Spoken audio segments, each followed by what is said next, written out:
Hello and welcome back to another video for WJEC Eduqas A-Level Religious Studies Ethics Theme 2. This is the first of videos for Ethics Theme 2. Today we're looking at 2A and 2B. I've combined them together because it's all to do with Aquinas' natural law. Now, what are the origins of natural law? Natural law is a normative ethical theory. Okay, so it's telling you like how to act, giving you guidance on specific actions, but it's based on a teleological view of the universe. Right, so teleological means that there is an end or a purpose, or telos, literally in Greek, for things in the natural order. Okay, a natural law says that there's like a natural sort of telos that is in each thing, which is determined by a supernatural being, God.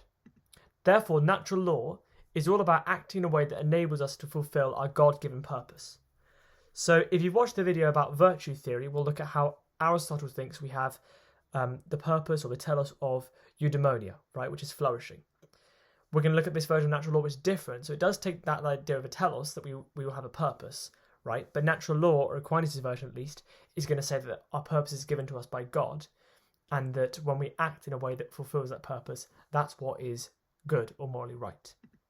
So again, as we just said, Aristotle originates, or first comes up with the idea of having a telos, but it was the medieval Catholic philosopher St. Thomas Aquinas who is accredited with Christianizing natural law in a certain way. Okay, so this is a religious ethic, and if you look at the Summa Theologiae, which is Aquinas' magnum opus, so he lays out a massive treatise of Christian theology and philosophy. He mentions the natural law there. So for a source, make sure you mention the Summa Theologiae. You might also see it written as a Summa Theologica, but both are referring to the same thing. So natural law is teleological, as we've already said. So it's about the end of an action, and also the end of us, like what our end is or our purpose. Like utilitarianism, for example, which we'll look at in a future video. But it's mainly deontological, right? Which is the idea that there are certain moral duties. And it's also absolutist. So moral principles apply universally at every time and cannot change. And we'll see what that means later on, in a way like divine command theory. So you might already be thinking, hang on a minute, it's written by a Christian philosopher, by St. Thomas Aquinas, so is it going to be quite similar to divine command theory? And you'd be right, there is an element here of divine commands, but it's not just that. I think maybe natural law you could think of as like an extension to divine command theory, and it's also giving sort of a natural basis as to what we ought to do too, but it is still a religious ethic, okay? So for Aristotle, we've already said the telos of man is eudaimonia. And if you look at the video on virtue theory, he details how to achieve this, right? By following the different virtues, by finding the mean, etc. But then you had Cicero, who was a Roman philosopher, and he was the first to formulate a precise version of natural law, okay? But we're not going to look at either Aristotle or Cicero's version of natural law, but the religious and specifically Christian version of natural law given by Aquinas. And that's probably the most famous form of natural law that there is. Now, how does Aquinas begin to explain morality? Aquinas agreed with Aristotle that reason is at the core of ethical decision-making, and the natural law too, right? So we're going to think of it as ethical, decision-making needs to be rational, okay? We need to actually be using our brains and not just sort of doing whatever. There has to be some thought behind it. So Aquinas adopts a lot of Aristotelian terminology, ideas which we'll look at the telos, but we're also going to look at the virtues later on and how they play into his version of natural law as well. So he's taken a lot of things from Aristotle, and if you read Aquinas, if you read anything that Aquinas has to say, he's very fond of Aristotle. In fact, he refers to him as the philosopher with a capital P, and he takes a lot of his concepts and sort of makes them Christian, makes them into a theological religious basis. However, he does disagree on certain things. Of course, he doesn't agree with everything that Aristotle says, and as we've already seen, he thought that our telos is God-given. And the whole purpose of fulfilling the natural law, or fulfilling our purpose, is to be made perfect and eventually rest in God's presence in heaven. Okay? So Aristotle and Aquinas both say man has a telos. But remember that they have different teloses. For Aristotle, it's eudaimonia, and for Aquinas, it is what's referred to as the beatific vision. Okay, we'll look at what that means a bit more later on. But it's effectively being made perfect, spiritually whole, and then eventually getting to heaven. Okay? Now, according to Aquinas, we can act in accord with the natural law by applying right reasoning to moral issues. If this is done properly, we will do good and therefore achieve our telos of fellowship with God. So this is all that it's about, okay? Let's use reason. Let's think things through. When we are faced with a moral problem, and let's look at what God has revealed And then if we act in accord with that reason, with our conscience, with what the law has revealed, then we're doing good. And we're going to look at specifically how he says we can do that, right? Because that's just sort of an outline of it overall, but that isn't really giving us much information. While Aquinas thought that following the natural law would make one perfect in the image of God, as it says in Genesis chapter 1, verse 27, he did not think that this was fully possible in this life, nor that humans could become God. Okay, so don't say that the telos, according to Aquinas, is that humans can become God. No. Or that we can become fully perfect in this life. No. But that we can actually strive to unite ourselves more to Jesus Christ, and we can do God's will and eventually reach heaven and be perfected in heaven. But we're not going to become God, and we're not going to be perfect in this life. So we've already said reasoning is at the heart of natural law, but so you have that sort of like natural element, but the natural law has a divine origin, okay? According to Romans chapter 2, verse 15, the natural law is written on our hearts by God. So he expects us to use this gift that he's given us to obey him. So there's that element of divine command theory, right? God writes the natural law on our hearts, and then we're obliged to keep it. We know it naturally, so using reason, because God's written it on each of our hearts, but then we have to decide by our reasoning, are we going to follow it or are we going to go against it? And when we go against that, that's called sin. Let's look at the 4 types of law that Aquinas lays out, because that will help us to understand more what he's talking about.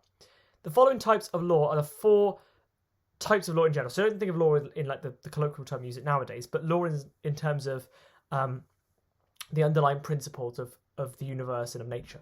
So the first one is the eternal law. Okay, these are the principles by which God orders the entire universe by his omnibenevolence, meaning it can only be partly known. Okay, of course, as we're limited finite creatures, we can't fully understand the principles by which God orders the entire cosmos, right?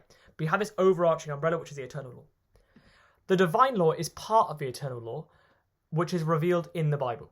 Okay, so when we have, the Bible giving us guidance on how to live perfectly and how to live the moral life. So think about, for example, the Beatitudes in Matthew chapter 5, okay, and the commandments given in the Bible. That is known as the divine law, okay, and that is a part of the eternal law. So you've got the eternal law, and then a section of that is the divine law, and the divine law is what is revealed in the Bible, in Holy Scripture. The natural law, though, is still part of that overarching eternal law, but it's not what's found in the Bible, but it's what's revealed by human reason, okay? And this applies to the inclination God created within us to follow the primary precepts, which we'll look at in a minute, and to live virtuously.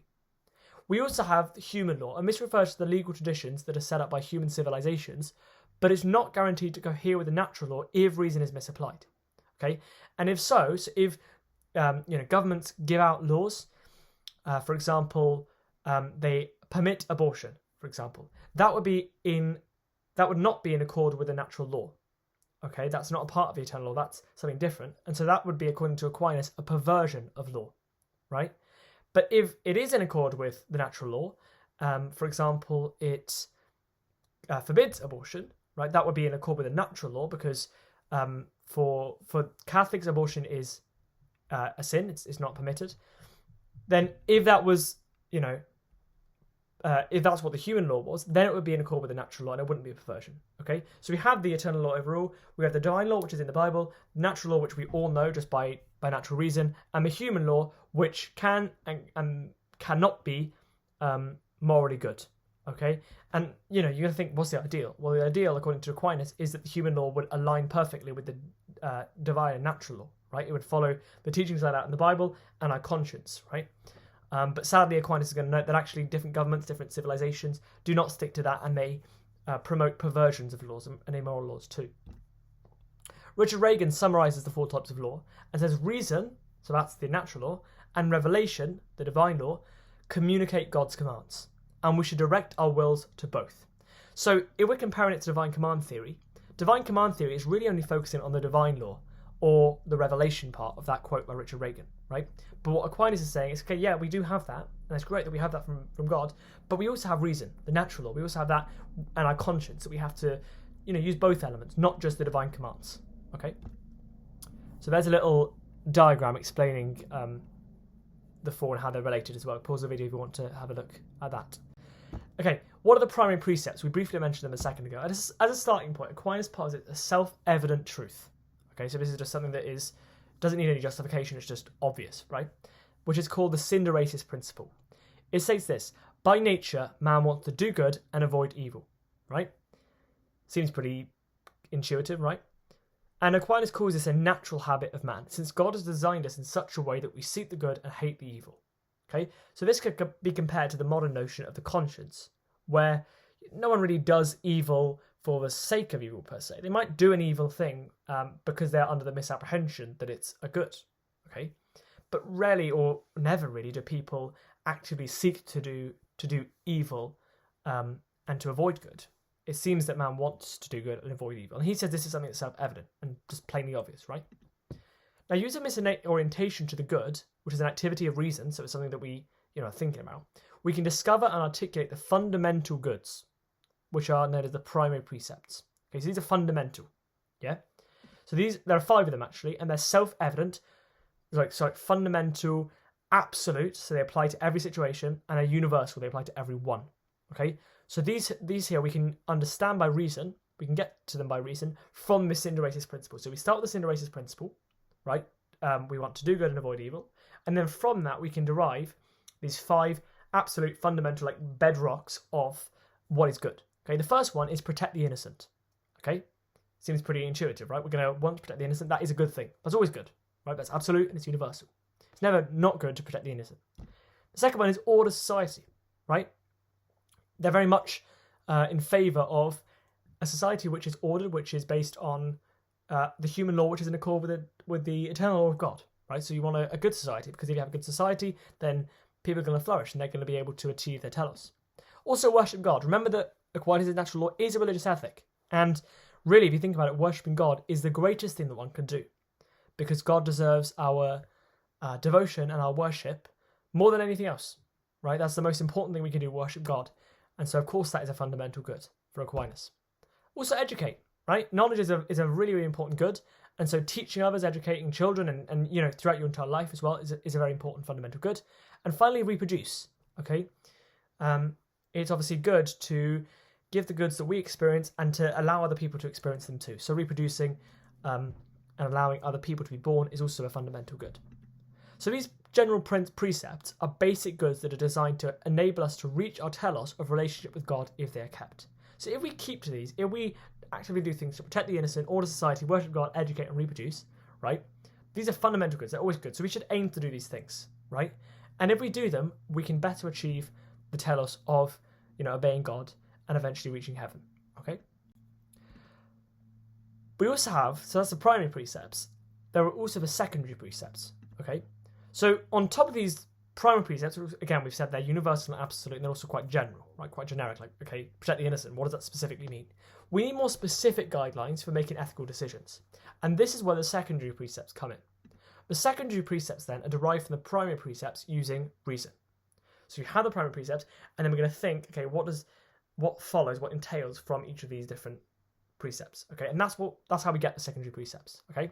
That process of deriving the secondary from the primary is known as casuistry. Okay, casuistry. It's a bit of a weird spelling there. And that's basically where moral principles are applied to a particular case to see what action be taken. So we have those general principles, but when I have a certain moral dilemma in front of me, how do I apply them? And that process is casuistry. Remember that Aquinas' natural law is based on reason, so we need to use that reason, we need to use our brains, the God-given reason that we have, to work out how these principles should be applied. Now, while the primary precepts are self-evident, universal, and always true, as we've seen, the secondary precepts are not always universal, okay, and are more specific to a certain circumstance. So we're all going to think, okay, the primary precepts we can never break. We can't go against them. We can't do anything that would prohibit, or not prohibit, but prevent any of those goods from being fulfilled. Okay, that would be wrong. That would be sinful. But the secondary precepts, because they're derived and because they're more specific to each circumstance, sometimes there can be a different good that is applied to different situations, right? An example is this, okay? The primary precept is order society. And from that, using casuistry, we can derive a secondary precept, do not steal, from this, right? Do not steal, obviously, is not one of the 5 primary precepts, but it follows from order society. Because if we want an order society, we're going to want people to have their own property and not to take the property of others, right? So that just follows naturally from that precept. However, in some scenarios, not following a secondary precept because a primary precept is in conflict with it is permissible. So the primary precepts do come first. Let's give an example. If someone stole, so that's obviously breaking our secondary precept, do not steal, but it's to feed a starving child, that's fine. Why? Because to feed a starving child, that is fulfilling the primary precept of protect the innocent, right? And so even though you have, and also preserve life, right? So although you have actually broken a secondary precept of stealing, it is permissible because you are doing it to achieve a primary precept. Okay, so the primary precepts do take precedence. So again, the primary precepts must always be adhered to without question, but the secondary precepts are there to help clarify and expand upon what they mean and how they can be applied in different situations. So here is another illustration of these things, right? The main precept at the top is, as we've seen, the Sinderatis principle, do good and avoid evil. Then we have the general primary precepts. If you look back at the 5, there was protect the innocent, order society, worship God, educate and reproduce. And if you take the first letter of each of those, it forms the acronym POWER, and that might be a helpful way to remember those 5 precepts. And then from those 5, we can derive secondary precepts like do not steal, do not, have an abortion. That would be one that we'll look at later on as well, okay? Now let's look at the 3 theological virtues. Natural law places much emphasis on reasoning to the primary precepts and thereby moral acts. But to develop this right reason, certain virtues, which we've seen in the video on virtue theory, virtues are defined as excellences of character, should be cultivated. So how can we actually use reason, right? It's easy to say use reason, but what does it mean to use reason, and how can we better utilise this skill? Well, if we cultivate virtues, if we have an excellent character, then we'll be more likely to be able to use reason rightly, if that makes sense. He identifies 3 theological virtues, which are also known as revealed virtues, and they're revealed because they're recorded in the Bible as the superlative, the most important virtues, which direct all the others. So these are the most important virtues, okay? So compare them sort of like to the primary precepts, the theological virtues that underpin the rest. The first one is faith. This is more than just an intellectual assent to divine truths, right? It's more than just saying, I believe in this doctrine, right? I affirm that Jesus is God, for example. It's more than that, but it's a total outpouring of one's intellect and will to God, trusting him with one's whole self. Okay, so it's not just what you believe, but it's your whole surrender and trust and reliance on God, and realizing that you can do nothing without him. The second one is hope, okay? And this is a pure form of desire which trusts in achieving the beatific vision, which is heaven, right? And being in God's presence forever, eventually, right? So it's a patient and positive state of being which urges one to their end. Because think about it, if you are living your life with the beatific vision, with heaven, with union with God in mind, then you're going to want to listen to him. You're going to want to fulfill his law and do that which is good, both for your own salvation, but also for the good of God and for the good of others, right?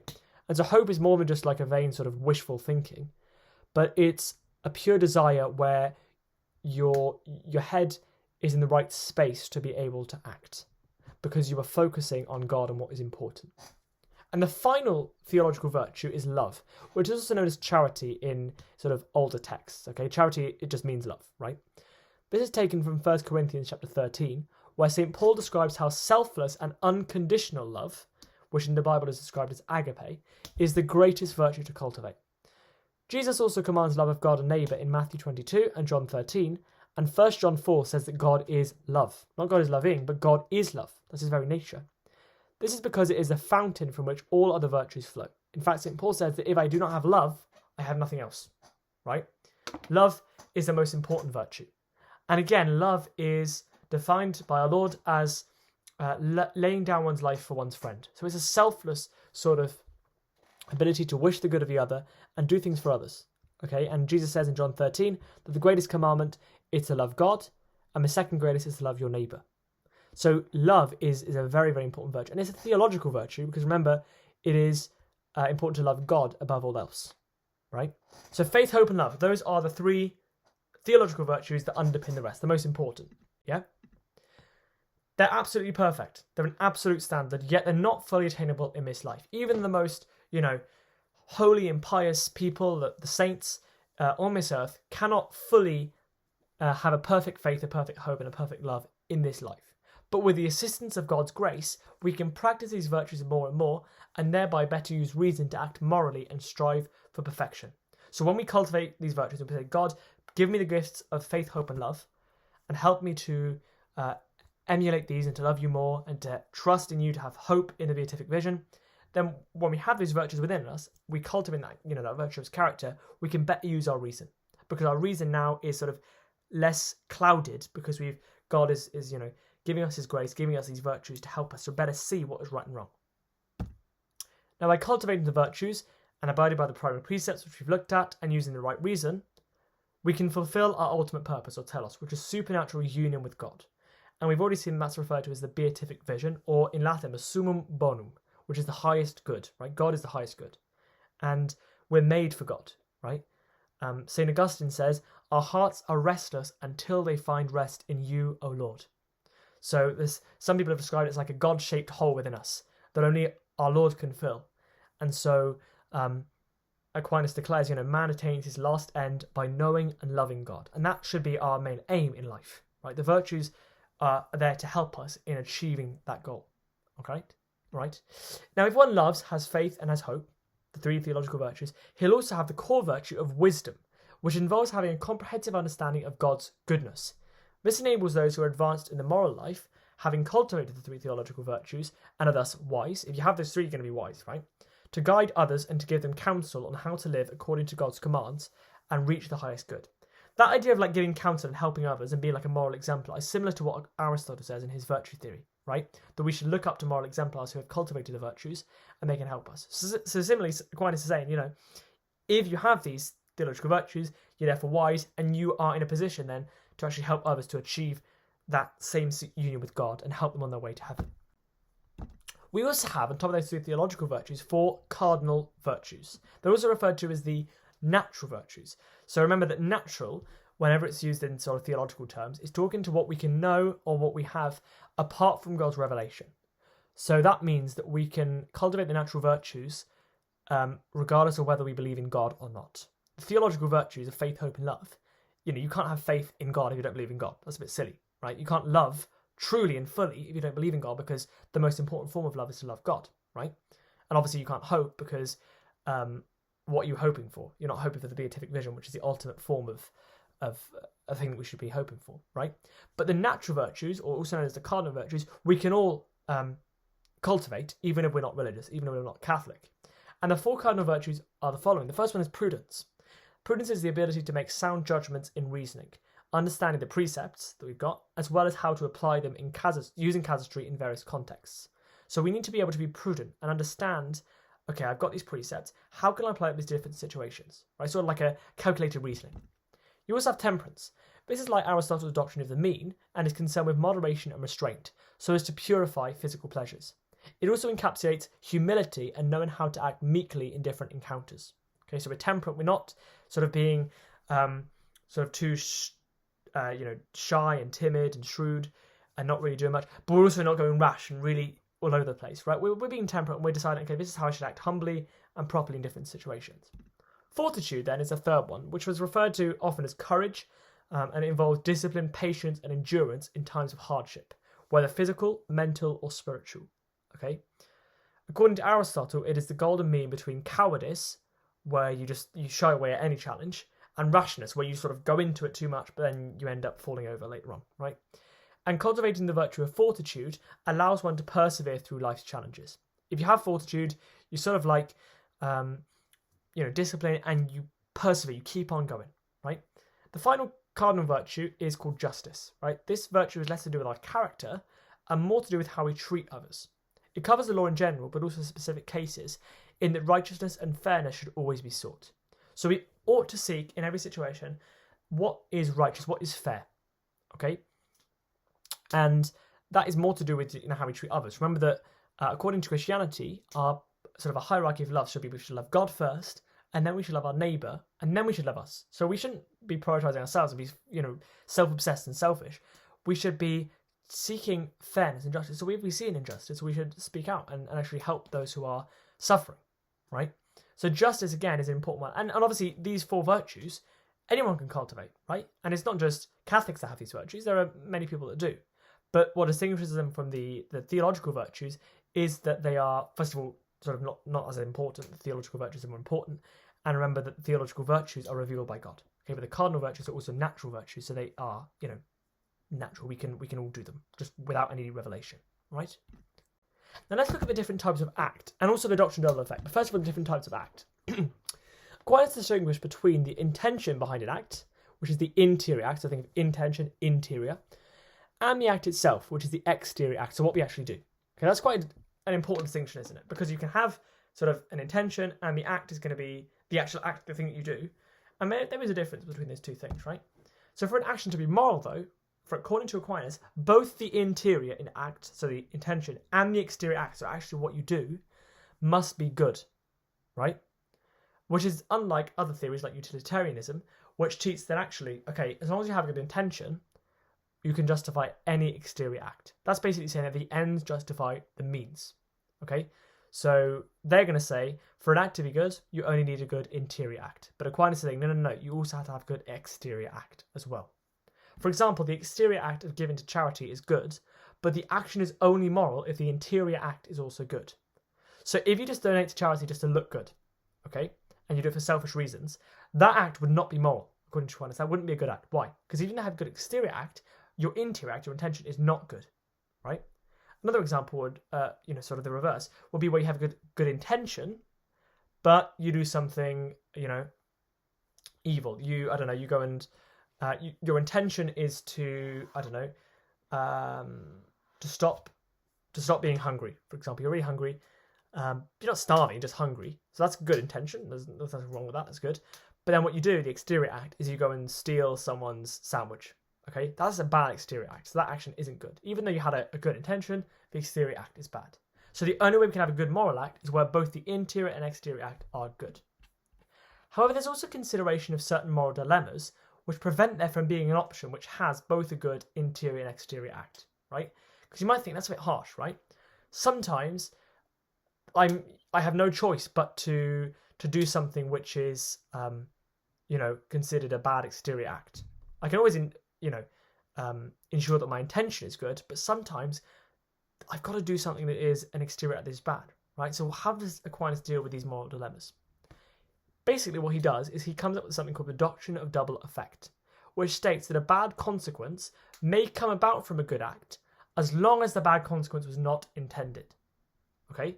So sometimes there's just always going to be a bad result of an action. As long as you don't intend that and you intend a good thing instead, and you actually try and do the good, but then the bad sort of happens as a result, that is permissible. Let's look at an example. If a pregnant woman had uterine cancer, it would be permissible to remove the uterus to save the mother's life, right? Even though this would also result in the bad consequence of the death of the fetus. So if it wasn't the intention to kill a baby, but to save the mother, then this procedure would be morally fine. Why? Because the intention is good. The intention is not to kill the baby, it's to save the mother. So you've got a good interior act. And the exterior act of removing a uterus is not, there's nothing wrong with removing a uterus, right? That's not a good or a bad exterior act, that's just neutral, right? However, if you directly kill the fetus, okay, that would be different because that is an intrinsically evil exterior act. So Aquinas isn't saying you can go and kill the fetus per se, but let's say you remove the uterus and as a result of that the fetus dies, that's acceptable. Now some just don't really see a difference. It's like, okay, well why can't we just, if the fetus is going to die anyway, wouldn't it just be easier to sort of have an abortion and kill the baby there, right? But Aquinas is saying no, because actually that act of killing a baby is never permissible because it's a bad exterior act. But if you remove the uterus and sadly the baby dies as a result, as long as you didn't intend that and the act wasn't bad, then it's permissible. So for the doctrine of double effect to apply, the immediate effect must be good. So in the case that we just looked at, the immediate effect would be what? The saving of the mother's life. Okay, so that's a good immediate effect, and at least proportional to the corresponding bad effect. So if the woman didn't have uterine cancer and we removed the baby and the baby died, the bad effect would be a lot sort of worse than the good effect, like if she wasn't going to die, right? But because the mother was going to die, it's sort of at the same level as the fetus, so therefore it's permissible to take the fetus, if that makes sense. Again, the bad effect, though, must not be intended. So when you do that, you must not intend to kill the fetus, you must intend to save the mother's life, and it should be avoided at all costs. But sadly, sometimes, as Aquinas recognise it can't always be avoided. Okay? Another important thing to note is Romans chapter 3, verse 8, which teaches that the exterior act must also not be evil to achieve a good effect. Right? It basically says you cannot do evil even if you desire good to come. So you can never ever do evil, effectively, right? Pretty simple, right? It's hard to do, but evil, sin, is never ever ever permissible according to Aquinas' natural law. Okay, so some would say that stealing to satisfy one's hunger is not okay, because you can never do an evil thing to achieve a good end. But we can do the doctrine of double effect, which is not doing an evil thing, remember. So the doctrine of double effect is not doing evil so that a good result may come. It's doing good, intending good, and doing good. And then sadly, as a result of that, there'll be a bad consequence, but that bad consequence you didn't intend, and it's not going to supersede the good effect that you desired. Okay? So that is the doctrine of double effect. And if you're confused by that, that's fine, because actually there's been a lot of controversy over what the doctrine of double effect specifically is. And in the video on proportionalism, we're going to look at the controversy surrounding the interpretation of this principle, and how there are actually different views as to what Aquinas is talking about here. Now finally, let's look at the different types of goods. Okay, so this video is actually, it's quite complex, I understand, because there's a lot of distinctions. We looked at different virtues and precepts and acts. And finally, we're going to look at the different types of goods. So Aquinas, again, like Aristotle, maintain that man never does evil deliberately. We never really want to do evil for the sake of evil. We do it because we think it's a good. Okay? It follows from the fact that we have God-given reason and adhere to the synderesis principle that when we get it wrong, this is due to an error in our ability to reason correctly and follow the natural law. When we reason correctly, fulfilling the natural law and leading us to our goal of perfection and intimacy with God, we have performed a real good, which can be defined as a truly good act that helps us to fulfill our telos. Right? A real good is just as the name seems to suggest. Right? It's a good that is really good. It's just good. Right? For example, being selfless by giving anonymously to charity would be a real good. If we give charity to bring honour to ourselves out of pride, that wouldn't be a real good, because remember, the interior act is not good. Okay? But if we're selfless and we have a good intention and a good act, that's a real good. Boom. However, when we don't use reason properly and pursue an action that we perceive to be good, so again we think it's good, but actually it's not, and it doesn't help us get closer to God or achieve our telos, then we do an apparent good. Because it seemed good. It's an apparent good. It's apparently good to us, but it's not. Maybe because it's just a bad exterior act, or because it's actually not, we're not using reason correctly to understand what we're doing, right? And we think it's good, but we're not fully formed in our reasoning ability to understand that it's actually not good. For example, a woman may think that having an abortion is good. I know we've mentioned that example a lot of times today, but it is a good example when it comes to applying the natural law. So she might think that having an abortion is good, since it would allow her to pursue her career and not have the extra responsibility, or for whatever reason. Actually, it's only an apparent good, because it actually kills someone, and that goes against the primary precept of protect the innocent and preserve life, and therefore it's immoral. It's not permissible. Okay? For Aquinas, this misapplication of reason to apparent goods is a consequence of our corrupt and imperfect nature due to the fall of Adam and Eve. Read Genesis chapter 3 if you want to look up on that, but I think most of us are familiar with that story. Whence evil comes. So we were originally created perfect, according to St. Augustine, and Aquinas agrees, but when Adam and Eve ate the fruit of the tree of the knowledge of good and evil, they introduced sin into the world, corruption, and we have original sin, and we have concupiscence, right? We have this desire to do evil, or I should say the inclination. It's sort of easy for us to do evil, but we think it's good, it's an apparent good. We don't, because our reason is sort of shrouded by that. But when we cultivate the virtues and the precepts and the goods that we've been looking at today, we can actually reverse the effects of original sin and get closer to God and eventually achieve our telos. All right? So that is quite a long video, I understand, and I appreciate that there's a lot of distinctions there, a lot of key terms, and it can be complicated to sort of understand it all. So maybe go through the video again slowly and make a note of the different distinctions. See if you can remember the different virtues, the different acts, the different goods, etc., the different precepts. Remember, power is a good acronym for the primary precept. But thank you for watching anyway.